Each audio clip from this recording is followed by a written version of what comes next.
Night 4. My God, how everything ended. How it all finished. I came at 9 o'clock. She was already there. I noticed her from far away. She was standing in the same place as the first time, leaning on the railing of the embankment, and she did not hear me come closer. Nastenka, I called her, trying with all my strength to control my emotions. She turned to me quickly. Well, she said, well, tell me quickly. I looked at her without understanding. Where is the letter? Did you bring the letter? She repeated, grabbing the railing with her hand. No, I don't have the letter, I said at last. Has he still not come? She became very pale and looked at me for a long time without moving. I broke her last hope. Well, God be with him, she said at last in a trembling voice. God be with him, if he leaves me like this. She lowered her eyes. She tried to look at me again, but could not. For several minutes, she fought her feelings, but suddenly she turned away, leaned on the railing, and burst into tears. Please, please, I began to say, but I had no strength to continue when I looked at her. And what could I say? Do not comfort me, she said, through her tears. Do not talk about him. Do not tell me he will come, that he did not leave me so cruelly, so inhumanly as he has done. Why? Why? Was there something wrong in my letter? In that unfortunate letter? Her sobbing stopped her voice, and my heart broke as I watched her. Oh, how cruel, how inhuman this is, she cried again. Not even a single line from him, not a single word. He could at least answer that he does not need me, that he rejects me, but not a word for 3 whole days. How easy it is for him to hurt and insult a poor, defenseless girl who is guilty only because she loves him. Oh, how much I suffered these 3 days. My God, when I think that I came to him first, that I humbled myself before him, that I cried, that I begged him for at least a drop of love. And after all that, listen, she said, turning to me, and her dark eyes shone. No, this cannot be right. This cannot be true. Either you or I are mistaken. Maybe he did not receive the letter. Maybe he still does not know anything. Tell me for God's sake, explain this to me, because I cannot understand it. How can a man behave so roughly, so cruelly as he behaved with me? Not one word. Even the worst man would show more mercy. Maybe he heard something. Maybe someone told him something about me. She cried, turning to me with a question. What do you think? Listen, Nastenka, I said. Tomorrow I will go to him in your name. Well? I will ask him everything. I will tell him everything. Well? You will write another letter. Don't say no, Nastenka. Don't say no. I will make him respect your action. He will know everything. And if... No, my friend, no. She interrupted. Enough. Not a single word more from me. Not a single line. Enough. I do not know him. I do not love him anymore. I will. Forget him. She did not finish her sentence. Calm yourself. Calm yourself. Sit down here, Nastenka, I said, helping her sit on the bench. But I am calm. Yes, these are only tears. They will dry. Do you think I will destroy myself? Do you think I will drown myself? My heart was full. I wanted to speak, but could not. Listen, she continued, taking my hand. Tell me, would you act like this? Would you leave a girl who came to you herself? Would you laugh at her weak, foolish heart? Would you spare her? Would you understand that she was alone? That she did not know how to protect herself? That she was not guilty of anything? Nastenka, I cried at last, unable to control my feelings. Nastenka, you are tearing me apart. You wound my heart. You are killing me. I cannot be silent. I must speak and say what is burning inside my heart. Saying this, I stood up from the bench.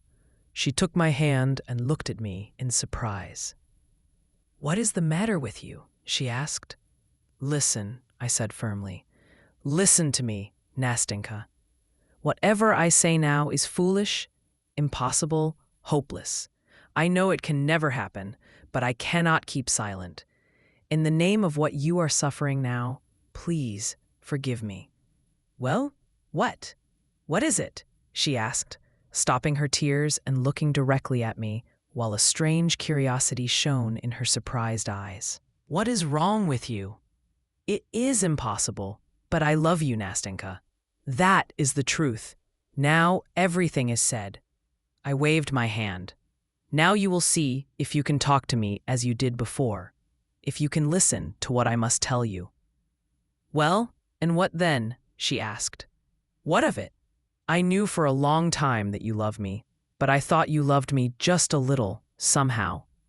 "Oh my God. At first it was just a little, Nastenka. But now? Now it is like you when you came to him with your little bundle. No, even worse, because he did not love anyone then, but you do love someone. I don't understand you, but tell me, why? Why now? Oh God, I'm saying nonsense. But you!" She became completely confused. Her cheeks turned red. She lowered her eyes. "What can I do, Nastenka? What can I do? I am guilty. I used your trust. No, no, I am not guilty. My heart tells me I am not guilty, because I cannot offend you. I was your friend. I am still your friend. Nothing has changed. Look, now I am crying, Nastenka. Let the tears fall. They harm no one. They will dry, Nastenka. Sit down, please sit," she said, making me sit on the bench. "Oh God."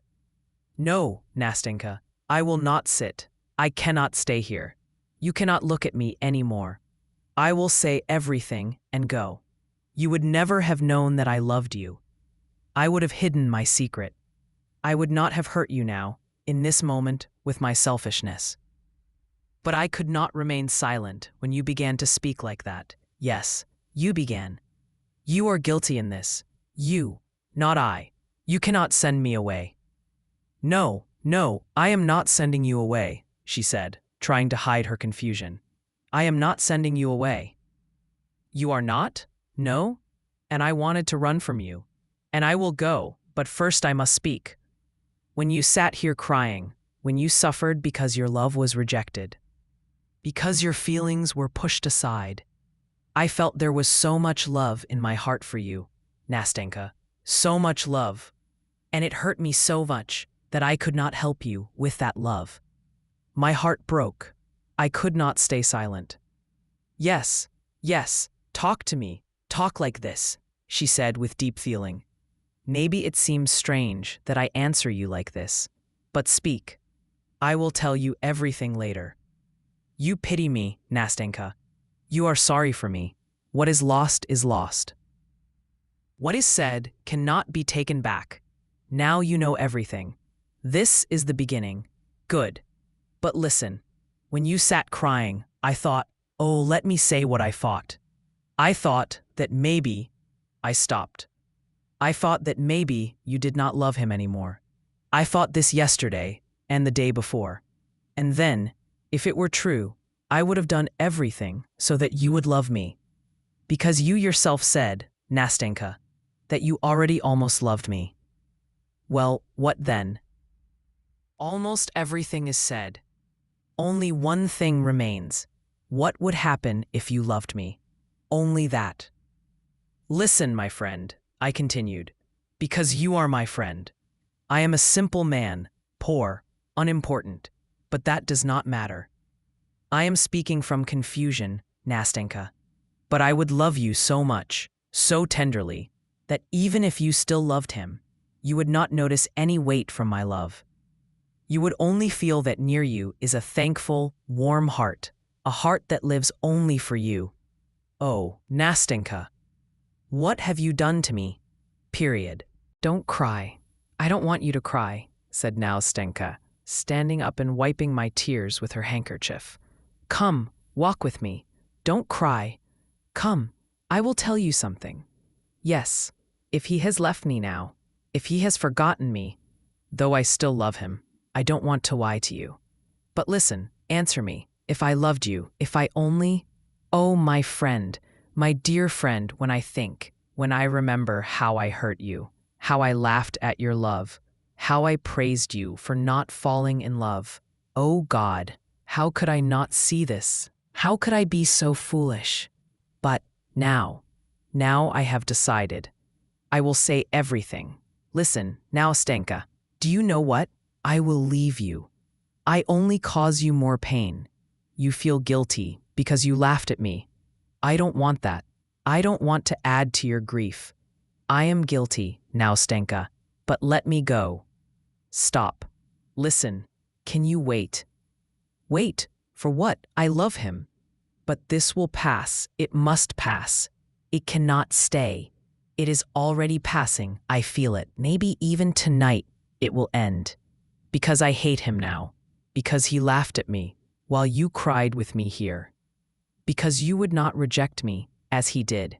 Because you love me and he did not. Because I love you too. Yes, I love you. I love you as you love me. You heard it yourself earlier. I love you because you are better than him, nobler than him, kinder. Because her emotion was so strong she could not finish. She placed her head on my shoulder, then on my chest, and cried bitterly. I comforted her, but she could not stop. She squeezed my hand and said through tears, wait a moment, I will stop. I want to tell you something.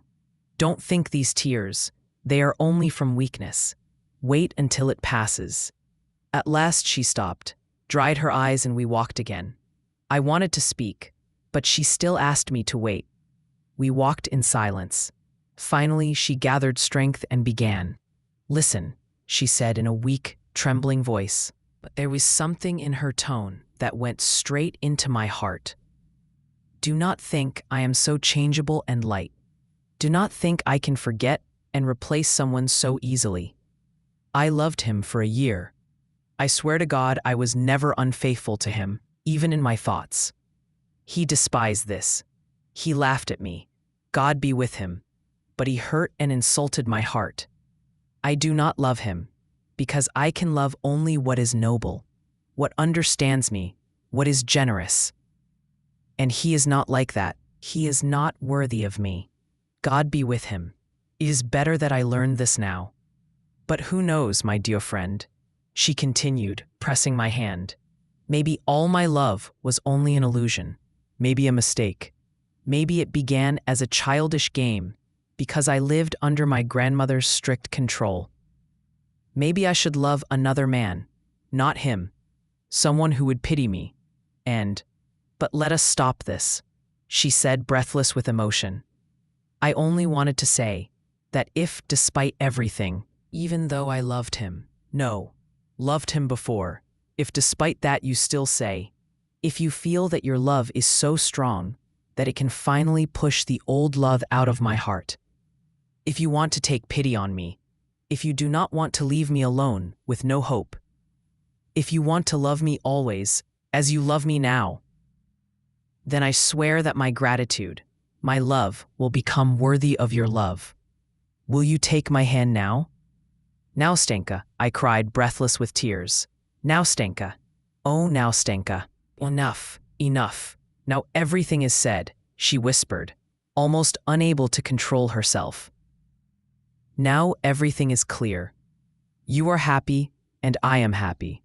Not another word about this, please. Have mercy on me. Let us talk about something else. Yes, now Stenka, enough about this. Now I am happy. Yes, let's talk about something else. Quickly, quickly, let's talk, she said. And we did not know what to say. We laughed, we cried, we spoke thousands of meaningless words. We walked along the street, then turned back, crossed the street, then returned to the embankment again. We were like children. I live alone now, Nastenka, I said, and tomorrow, of course I am poor. I only have 1,200 rubles a year, but that does not matter. Of course not. And grandmother has her pension. She won't make things difficult. We must take grandmother with us. Of course, we must take grandmother, but Matrena. And we also have Fekla. Matrena is good, only she has no imagination at all, Nastenka. But that does not matter. It's the same. They can live together. And you must move to us tomorrow. How? To you? Good. I am ready. Yes, rent a room in our house.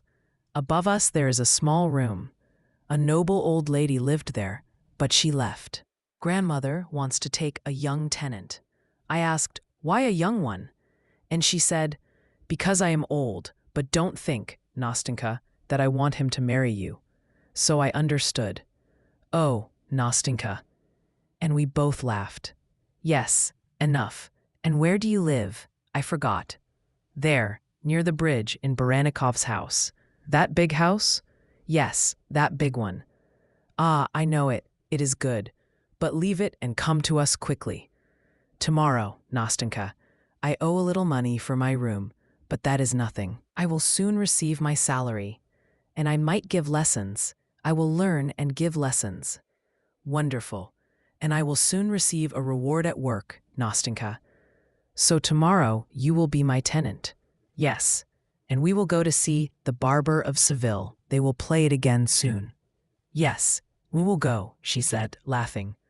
But maybe we will listen to something else. Good. Something else. That will be better. I did not think.